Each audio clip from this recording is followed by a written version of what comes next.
100개가 넘는 국가들 이 이란을 외교적으로 포위하기 시작했고, 이는 위기의 가장 민감한 지점인 항해의 자유를 둘러싼 일입니다. 2026년 5월 13일 수요일 호르무즈 해협에서 테헤란에 불리하게 작용하는 사실은 미국 함정이나 영국 구축함, 프랑스 항공모함이 이 지역을 이동하고 있다는 것만이 아닙니다. 압박의 강도를 바꾸는 것은 112개국 이 바레인이 주도한 결의안을 유엔 안전보장이사회에서 지지하고 있다는 점입니다. 이란은 호르무즈를 지역 문제로 다루고 싶어 했지만 이제 호르무즈는 전 세계적 압박의 대상이 되었습니다. 곧 모든 이야기를 들려드릴 테니 계속 정확한 정보를 원하시면 채널을 구독하세요.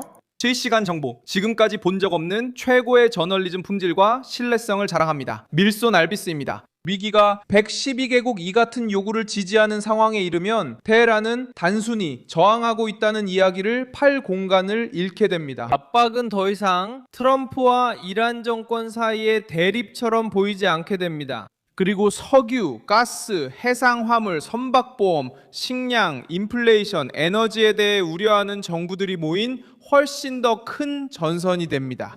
바레인은 이 결의안을 상정했습니다. 왜냐하면 걸프 지역의 이웃 국가들이 직접적으로 공격과 불안정에 노출되어 있기 때문입니다. 하지만 국제적인 지지는 두려움이 걸프 지역을 넘어 전 세계로 퍼졌다는 것을 보여줍니다. 포위는 외교로 시작되지만 결국 바다로 이어집니다. 트럼프 정부는 이미 호르무즈 해협에서 항해의 자유를 회복하기 위해 국제연합을 모색해왔습니다. 로이터가 입수한 외교 전문에 따르면 국무장관 마르코 루비오가 국무부와 국방부가 공동으로 추진하는 해상 자유구상의 창설을 승인했다고 합니다. 이 구상은 다른 국가들을 작전에 참여시키기 위한 것입니다. 이것은 워싱턴이 호르무즈에서 단독 행동 후 해명만 하길 원하지 않음을 보여줍니다. 트럼프는 이란 위기를 국제적 임무로 전환하여 테헤란을 고립시키고자 합니다. 간단한 요구 앞에서 상선은 지나가야 합니다. 유럽이 이 포위망에 들어온 것은 위기가 그들 자신의 이익에 영향을 미치기 시작했기 때문입니다. 영국은 호르무즈 해협에서 다국적 임무를 위해 드론, 타이푼 전투기, HMS 드래곤 함정을 파견한다고 발표했습니다. 이 결정은 상선 보호와 전쟁이 민간인에게 미치는 영향을 줄이기 위한 방어 작전으로 발표되었습니다.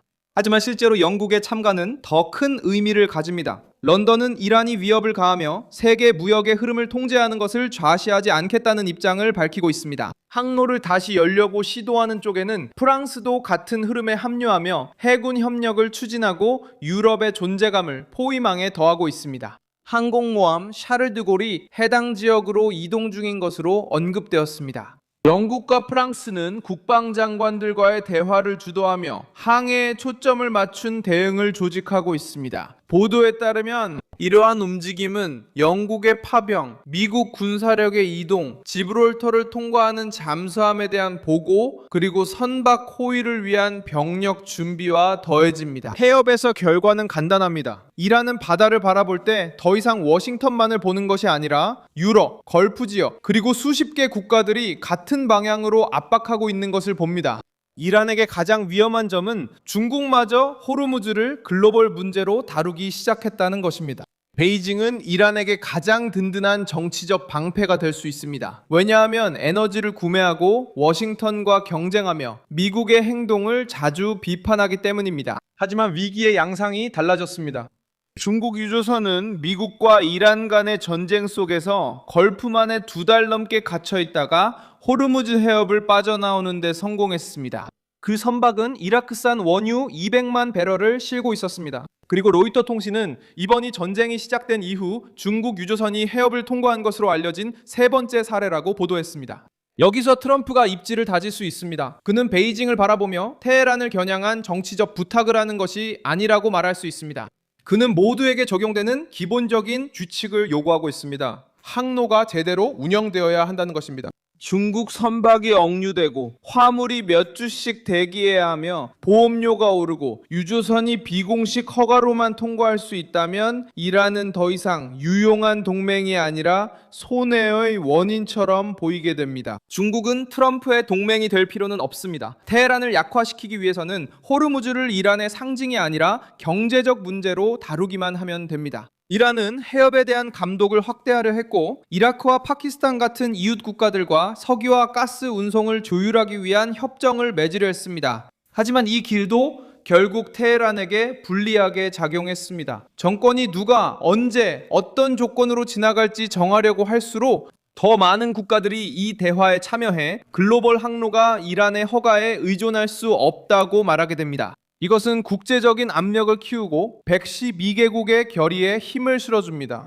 이란 안팎에서 발생하는 폭발과 군사 활동에 대한 보고는 이런 포위 분위기를 더욱 고조시킵니다. 유포되고 있는 자료에는 아라크와 시라즈 같은 주요 지역에서의 폭발, 드론 의심, 방공 활동, 민감한 경로에서의 군용기 비행 등이 언급되고 있습니다. 이란 정권은 이러한 모든 사건에 대해 명확한 설명을 내놓지 않았으며 해당 사건들에서 사망자나 부상자에 대한 확실한 공식 발표도 없습니다. 이러한 침묵은 테헤란이 여러 방면에서 동시에 압박을 받고 있다는 인상을 주는 데 일조하고 있습니다. 국내, 해상, 외교, 에너지 경로 등 모든 영역에서 핵 협상 역시 포위망에 들어가고 있습니다. 트럼프는 이란의 핵 프로그램에 대한 이란 측 답변을 거부했는데 특히 60% 농축 우라늄, 그 물질 일부의 제3국 이전, 그리고 시설 해체 거부 문제가 핵심이었습니다. 핵심은 이란의 제안이 워싱턴을 납득시키지 못했다는 점, 즉 그 제안이 받아들여지지 않았다는 것입니다. 해상 압박은 단순히 해협에 대한 반응이 아니라 협상의 지렛대로 작용하기 시작합니다. 트럼프는 협상 테이블에서 양보를 이끌어내기 위해 해상에서 압박을 가합니다. 새로운 길은 바로 이 접점에 있습니다. 유럽이 전쟁을 좋아해서 개입한 것이 아니라 호르무즈 해협이 가격, 운송, 그리고 안정성에 영향을 미치기 때문에 개입한 것입니다. 영국이 움직이는 이유는 사진에 보이기 위해서가 아니라 항해 자체가 힘을 시험하는 과정이 되었기 때문입니다. 프랑스가 미국에 대한 연대감만으로 장관들을 움직이는 것이 아니라 파리가 걸프 지역에서 장기적인 위기가 에너지와 무역에 큰 영향을 미친다는 것을 알기 때문에 움직이는 것입니다. 그리고 112개 국가는 단순한 외교적 세부 사항 때문에 등장하는 것이 아니라 이란이 지역 위기를 전 세계적인 불편함으로 바꿔놓았기 때문에 등장하는 것입니다. 1956년 해상 항로가 세계적 문제가 되었을 때 역사는 기존 이야기를 무너뜨릴 수 있음을 보여주었습니다. 56.